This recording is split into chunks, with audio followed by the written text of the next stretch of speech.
गुरु बिन भव निधि तरई न कोई, जो विरांची शंकर श्याम होई। बोलिए श्री सद्गुरुदेव की जय। आप समस्त श्रोता बंधुओं को हमारा हार्दिक प्रणाम, सप्रेम नमस्कार है। गीता के अनुसार आत्मज्ञान की चर्चा के इस 60 एपिसोड में आप सभी का स्वागत है, हार्दिक अभिनंदन है। चर्चा चल रही है अध्याय 4 की 33वें श्लोक की। तो आइए देखते हैं कि वो 33वां श्लोक क्या है। वो है श्रेयान् द्रव्यमयात् यज्ञात् ज्ञान यज्ञ परन्तप शरवम् कर्म अखिलं पार्थ ज्ञाने परिसमाप्यते। अर्थात हे परम तप, द्रव्य यज्ञ से ज्ञान यज्ञ श्रेष्ठ है। तो हे पार्थ, अंततो गत्वा सारे कर्म यज्ञों का अवसान दिव्य ज्ञान में होता है।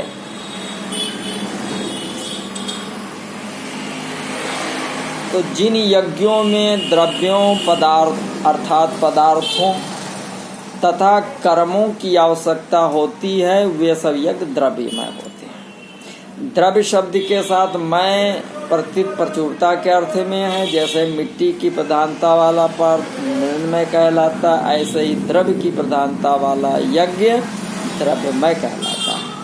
ऐसे द्रव्यमय यज्ञ से ज्ञान यज्ञ श्रेष्ठ है, क्योंकि ज्ञान यज्ञ में द्रव्य और कर्म की आवश्यकता नहीं होती। तो सभी यज्ञों को श्री कृष्ण जी ने कर्मजन्य कहा है। यहाँ श्री कृष्ण जी कहते हैं कि संपूर्ण कर्म ज्ञान यज्ञ में परिसमाप्त हो जाते हैं, अर्थात ज्ञान यज्ञ कर्मजन्य नहीं है, प्रत्युत विवेक विचारजन्य है। अतः यहाँ जिस ज्ञान यज्ञ की बात आई है वो पूर्व वर्णित 12 यज्ञों के अंतर्गत आए ज्ञान यज्ञ का वाचक नहीं है, प्रत्युत आगे के में जो वर्णित ज्ञान प्राप्त करने की प्रचलित प्रक्रिया का वाचक है। तो पूर्व वर्णित 12 यज्ञों का वाचक यहाँ द्रव्यमय यज्ञ है। तो द्रव्यमय यज्ञ समाप्त करके ही ज्ञान यज्ञ किया जाता है।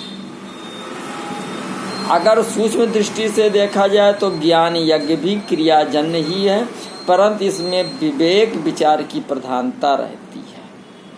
शर्वम कर्म अखिलम पार्थ ज्ञाने परिसमाप्यते। शर्वम और अखिलम दोनों शब्द पर्यायवाची हैं और उनका अर्थ संपूर्ण होता है, इसलिए यहाँ सर्वम कर्म का अर्थ संपूर्ण कर्म यानी मात्र कर्म और अखिलम का अर्थ संपूर्ण द्रव्य यानी मात्र पदार्थ लेना ही ठीक मालूम है। तो जब तक मनुष्य अपने लिए कर्म करता है तब तक उसका संबंध क्रियाओं और पदार्थों से बना रहता है। जब तक क्रियाओं और पदार्थों से संबंध रहता है तभी तक अंतःकरण में अशुद्धि रहती है। इसलिए अपने लिए कर्म न करने से ही अंतःकरण शुद्ध होता है। अंतःकरण में 3 दोष रहते हैं, मल यानी संचित पाप, विक्षेप यानी चित्त की चंचलता और आवरण यानी अज्ञान।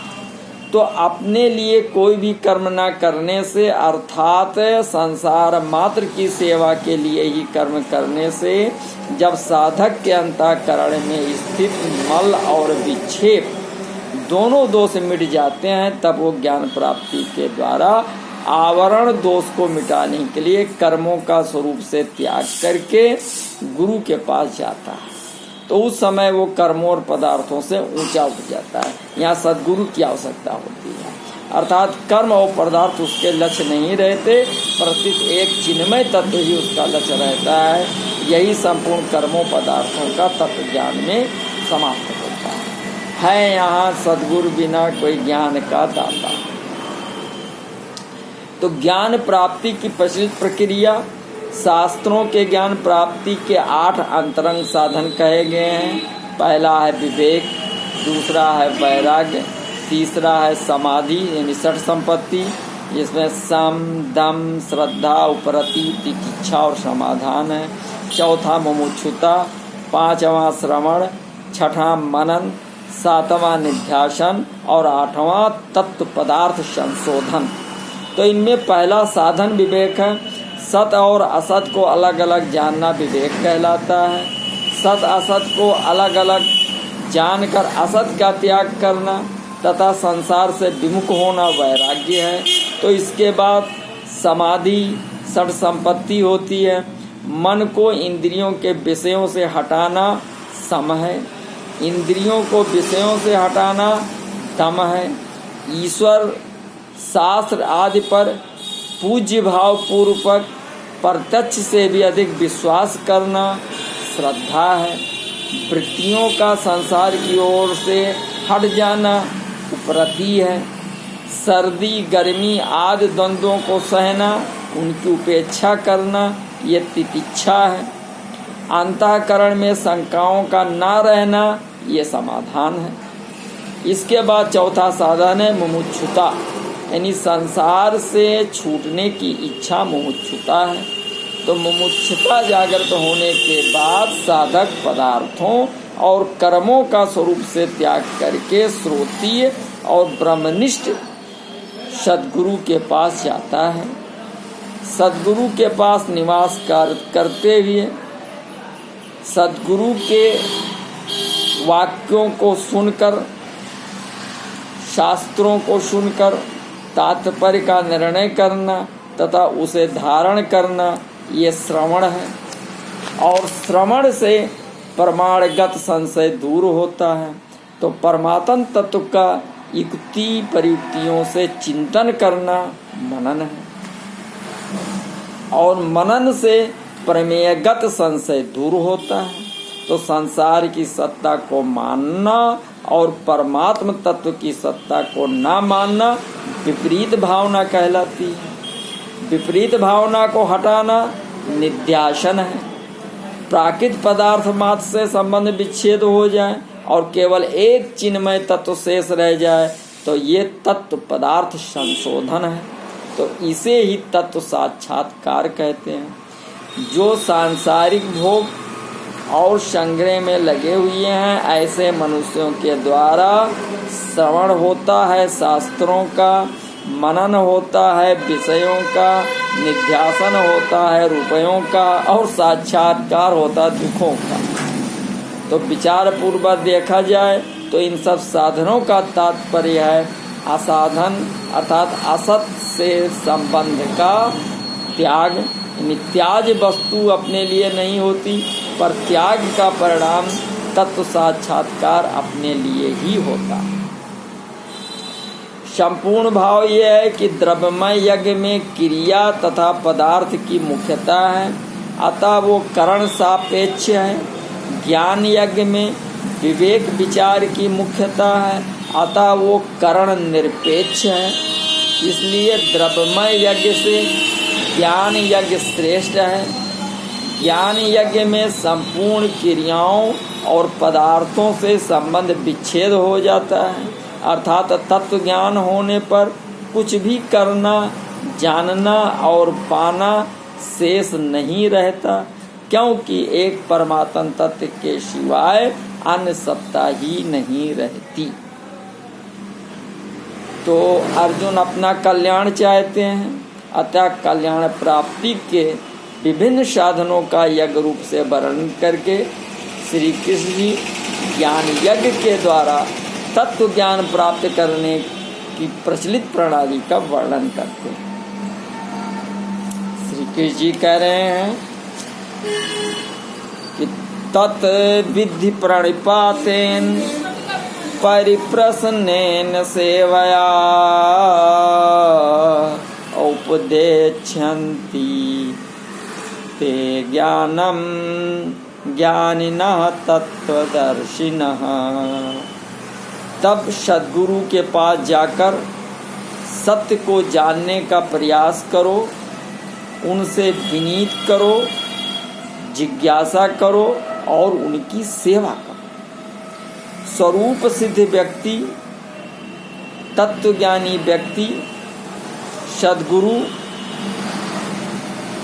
तब तुम्हें ज्ञान प्रदान कर सकते हैं, क्योंकि उन्होंने सत्य का दर्शन किया है।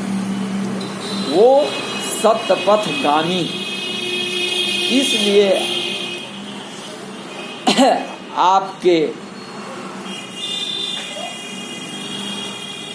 आपको तत्व ज्ञान की तरफ वो ले जाते हैं। तो तद्विधि ने अर्जुन ने पहले कहा था कि युद्ध में स्वजनों को मारकर मैं हित नहीं देखता, इन आतताइयों को मारने से तो पाप ही लगेगा।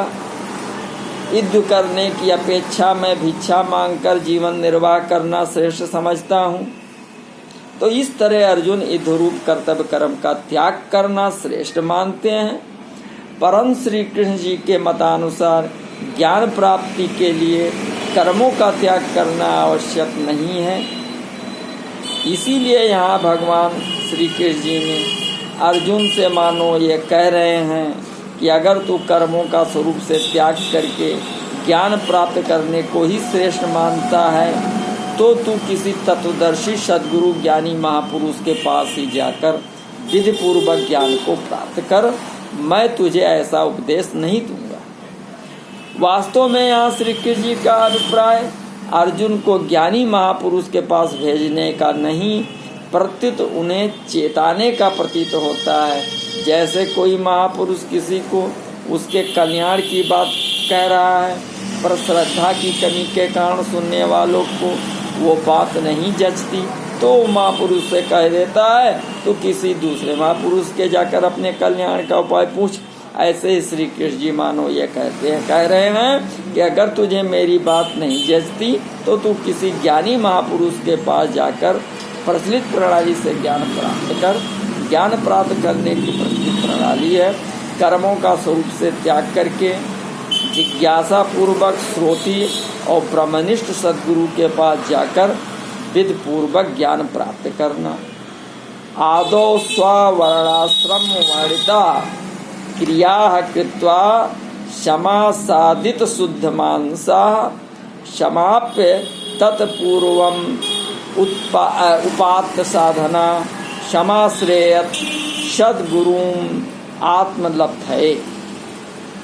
सबसे पहले अपने अपने वर्ण और आश्रम के लिए शास्त्रों में वर्णित क्रियाओं का यथावत पालन करके चित्त शुद्ध हो जाने पर उन क्रियाओं का त्याग करने, फिर शम दम आदि साधनों से संपन्न होकर आत्मज्ञान की प्राप्ति के लिए सद्गुरुदेव जी की शरण में जाएं। तद्विधि ज्ञानार्थम सा गुरुम एव अभिगच्छेत समत्पाणी श्रोतियम ब्रह्मनिष्ठम। उस ज्ञान को प्राप्त करने के लिए वो जिज्ञासु साधक हाथ में समिधा लिए हुए विनय पूर्वक वेद शास्त्रों के ज्ञाता तत्वदर्शी सद्गुरु महाराज के पास जाए और उनसे ज्ञान प्राप्त करने का याचना करे।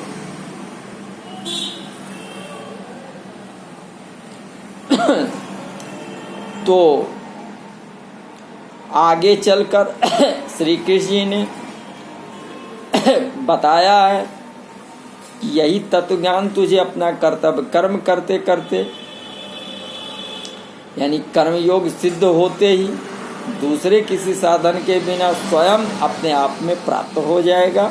उसके लिए किसी दूसरे के पास जाने की जरूरत नहीं। प्रणिपाते ज्ञान प्राप्ति के लिए गुरु के पास जाकर उन्हें साष्टांग दंडवत प्रणाम करें। तात्पर्य है कि गुरु के पास नीच पुरुष की तरह रहें। नीचवत सेवेत सद्गुरुम, जिसमें अपने शरीर से गुरु का कभी निरादर तिरस्कार ना हो जाए।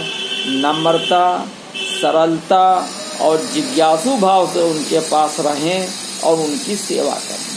अपने आप को उनके समर्पित कर दें, उनके अधीन हो जाएं। शरीर और वस्तुएं दोनों उनके अर्पण कर दें।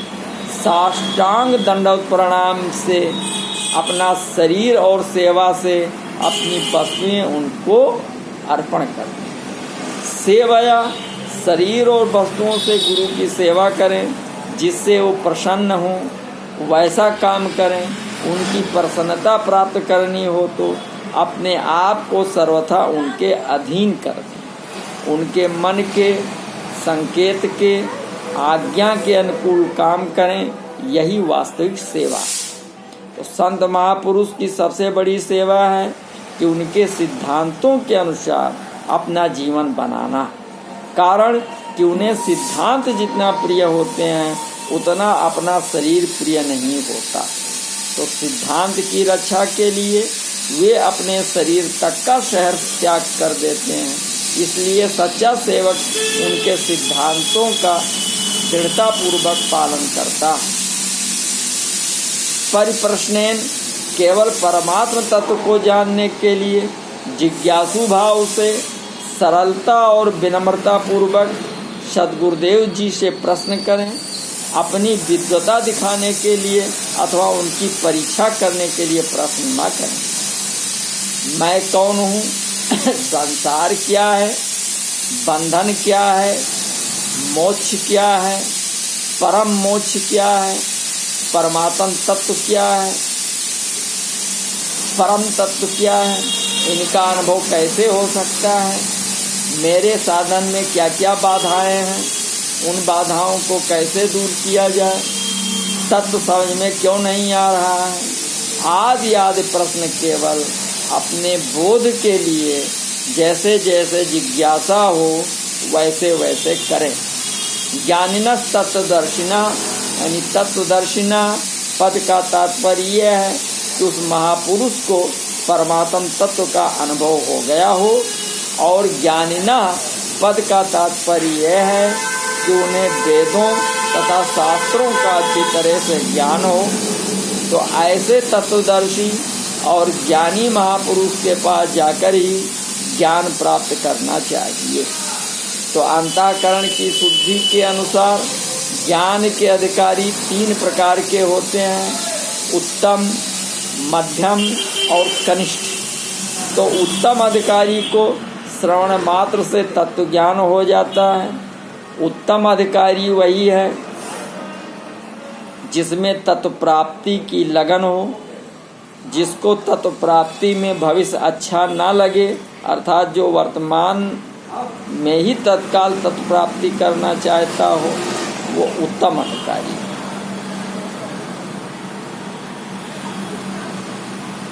तो मध्यम अधिकारी को श्रवण, मनन और निध्यासन करने से तत्व ज्ञान होता है। कनिष्ठ अधिकारी तत्व को समझने के लिए भिन्न भिन्न प्रकार की शंकाएं किया करता है। तो उन शंकाओं का समाधान करने के लिए वेदों और शास्त्रों का ठीक ठीक ज्ञान गुरु को होना अति आवश्यक है, क्योंकि वहाँ केवल युक्तियों से तत्व को समझाया नहीं जा सकता। अतः यदि गुरु तत्वदर्शी हो पर ज्ञानी ना हो तो शिष्य की तरह तरह की शंकाओं का समाधान नहीं कर सकेगा।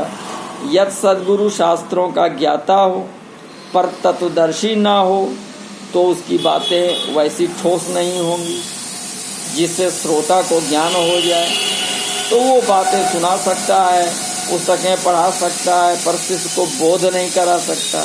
तो इसलिए सद्गुरु का तत्वदर्शी और ज्ञानी दोनों ही होना बहुत जरूरी है। सद्गुरु कैसा होना चाहिए, तो मैंने एक पूरा एपिसोड ही कंप्लीट तैयार किया है जिसका नाम है कि लगभग 32 वीडियो में है कि उसमें सद्गुरु की पहचान बताई गई है। तो आप हमारे उस वीडियो को ज़रूर देखें। तो वो पूरा जो है कैसे गुरु होना चाहिए, गुरु की पहचान क्या है, कैसे गुरु की संगत करनी चाहिए, ये सब डिटेल्स उसमें दिया गया है। तो आप उस मेरे वीडियो को जरूर देखें। अब आते उपदेशन्ति ते ज्ञानम। तो महापुरुष को दंडवत प्रणाम करने से, उनकी सेवा करने से और उनसे सरलतापूर्वक प्रश्न करने से तुझे तत्व ज्ञान का उपदेश देंगे। तो इसका ये तात्पर्य नहीं है कि महापुरुष को इन सब की अपेक्षा रहती है। वास्तव में उन्हें प्रणाम, सेवा आदि की किंचित मात्र भी भूख नहीं होती। ये सब कहने का भाव है कि जब साधक इस प्रकार जिज्ञासा करता है और सरलता पूर्वक महापुरुष के पास जाकर रहता है, तब उस महापुरुष के अंतःकरण में उसके प्रति विशेष भाव पैदा होते हैं, जिससे साधक को बहुत लाभ होता है। तो यह साधक इस प्रकार उनके पास ना रहे तो ज्ञान मिलने पर भी वो उसे ग्रहण नहीं कर सकेगा। तो ज्ञानम पद यहाँ तत्व ज्ञान अथवा स्वरूप बोध का वाचक है। वास्तव में ज्ञान स्वरूप का नहीं होता, प्रत्युत संसार का होता है। तो संसार का ज्ञान होते ही संसार से संबंध विच्छेद हो जाता है और स्वतः सिद्ध स्वरूप का अनुभव हो जाता है। उपदेशन्ति यानी पद का ये तात्पर्य है कि महापुरुष ज्ञान का उपदेश तो देते हैं, पर उससे साधक को बोध हो ही जाए ऐसा निश्चित नहीं है। तो आगे इस श्लोक में श्री कृष्ण जी श्रद्धावान पुरुष ज्ञान को प्राप्त करना है। श्रद्धावानम लभते ज्ञानम, कारण कि श्रद्धा अंतःकरण की वस्तु है, परंतु प्रणाम, सेवा, प्रश्न आदि कपटपूर्वक भी किए जा सकते हैं। इसलिए यहाँ महापुरुष के द्वारा केवल ज्ञान का उपदेश देने की ही बात कही गई है और श्रद्धावान साधक के द्वारा ज्ञान प्राप्त होने की बात कही गई है। अब आगे श्री कृष्ण जी तत्व ज्ञान प्राप्त करने के प्रचलित प्रणाली का वर्णन करेंगे। वो 35वें श्लोक में होगा, जो अगले वीडियो में उसको बताया जाएगा। आप समझने का अच्छे ढंग से प्रयास करें। तो हमारे उस वीडियो को जरूर देखें सदगुरु का, जो सदगुरु वैद्य वचन विश्वासा संयम यह न विषय कर आशा, ऐसा वीडियो हमने बनाया है। उस वीडियो को जरूर देखें और हमारे समस्त वीडियो को लाइक करें, शेयर करें और सब्सक्राइब जरूर करें। बहुत बहुत धन्यवाद। नमस्कार।